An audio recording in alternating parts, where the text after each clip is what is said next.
Good morning. Welcome to morning meditation. Great to have you with us this day. Beautiful day down on the river. Humidity's down. It had a little sprinkle of rain, which was nice. I've got a kind of a backlog of things I want to do for the weekend. We've got Maximilian Kolbe on Saturday and the Feast of the Assumption on Sunday.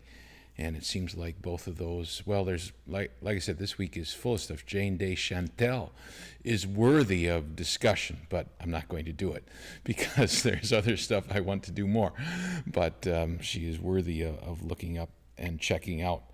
But today we will work a little bit with Maximilian Kolbe. And the fellow that he offered his life for, this Francis with the Polish last name, if I've often called him Gowaczenicek. I'm sure that's not right, but it is I'll work on it while Stacy sings us a song. See if I can get us. So as we come to worship before the Lord this morning, we'll have Stacy take us away in song. Thanks for being here, Stacy.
The saints in the church are an interesting lot. They come from all walks of life, and some, like I was talking about Ignatius of Loyola last week, have conversions later in life where they start to really feel the call.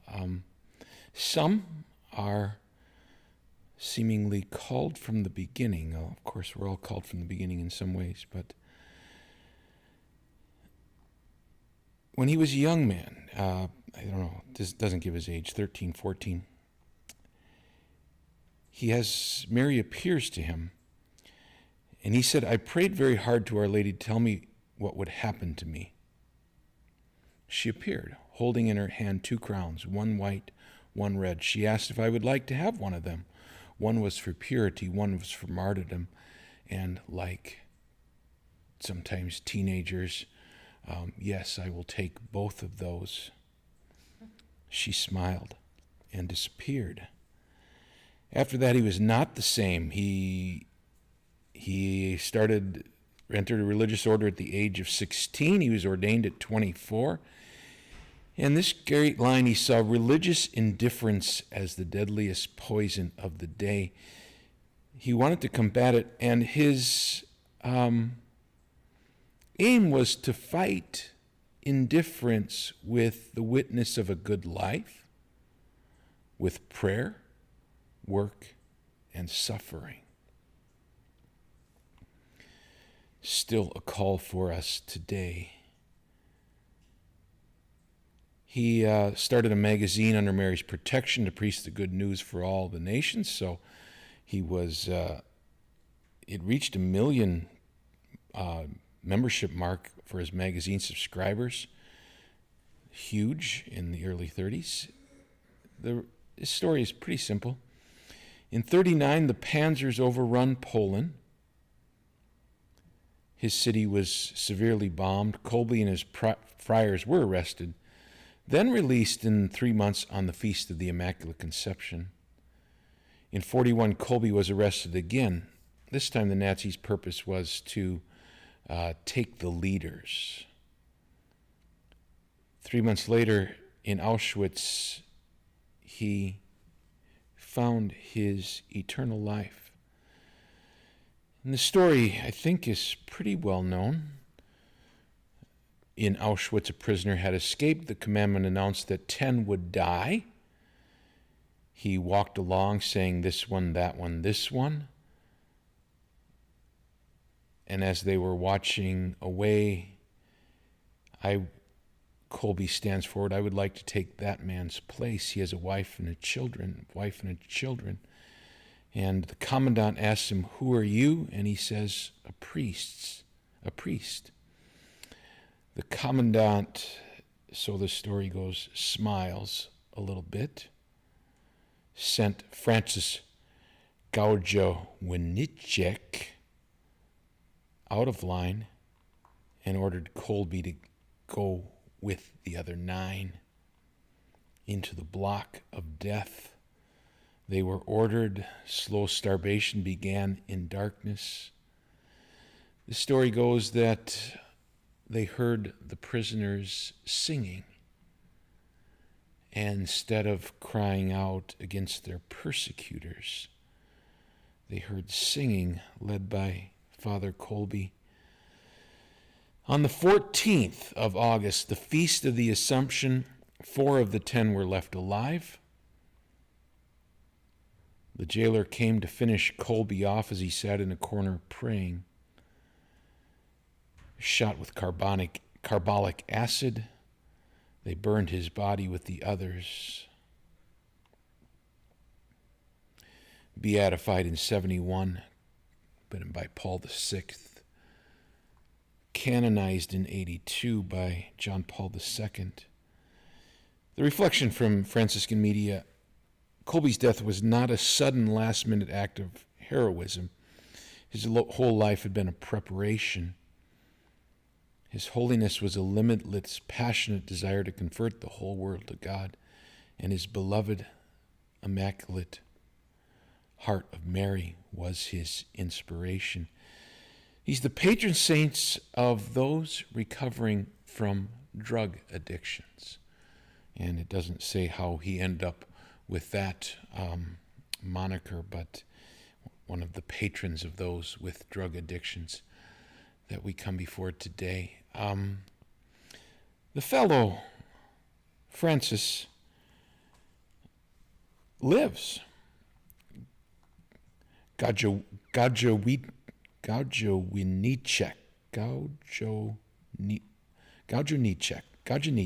I'm going to call it that. Gaujo-Winicek. Sorry for not being able to recognize his Polish last name well or easily. He was thrown into Auschwitz.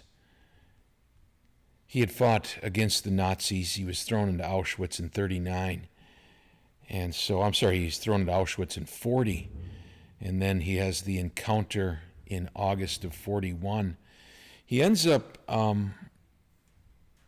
living through Auschwitz. He ends up surviving the war. And he was liberated by the Allies in 1944. And he was reunited with his wife a year later. His sons were killed, though, during the war. And on October 17th, 1971, he was the guest of Paul VI in the Vatican when Maximilian Kolbe was beatified for his martyrdom. In 1972, Time magazine reported that over 150,000 people made a pilgrimage to Auschwitz to honor the anniversary of Maximilian's beatification. At that pilgrimage of 150,000 people, Francis was there, and he said, "I want to express my thanks for the gift of life." His wife Helena died in 1977. He was once again in the Vatican in 1982 as the guest of John Paul II when Kolbe was canonized in 1982. In 1994, Francis was still telling the story of Kolbe. He was at a church in Texas when he said, "So long as he has breath in his lungs, he would consider it his duty to tell people about the heroic act of love by Maximilian Kolbe." He died in 1995 at the age of 93, 53 years after having his life saved by Kolbe. I've talked about it this before, that he was considered a martyr by John Paul II, a martyr of charity. And this is how he was canonized as a martyr. And so, and I think it was in 2016 that Pope Francis declared a fourth way. This was not a way to being a saint, a way to canonization. It was heroic virtue or martyrdom or a great acclaim of your holiness by others. And I think it was 16 or 18 where Pope Francis said the martyrdom of charity, or the giving of one's life in charity for another, as a direct cause. And Kolbe would be one of those sample cases of how the giving of his life for the good of another swiftly brought his death. And so, partially in Kolbe's life, we see that fourth way of becoming a saint or being named a saint in the Catholic Church. And so, great to celebrate him today. And of course, his devotion to our Blessed Mother is so strong throughout his life. And the two crowns as a child, the white crown of purity, the red crown of martyrdom, his devotion to, it's religious in different world, but that doesn't stop us from being charitable, from being faithful, from being prayerful, from being holy, from being happy in our holiness, in serving the Lord. And so we remember Kolbe today.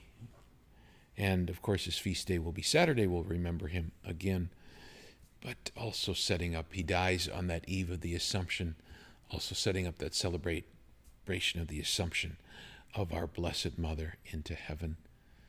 And we'll remember that tomorrow. We'll talk a bit about the Assumption and some of the roots of the celebration of that feast day.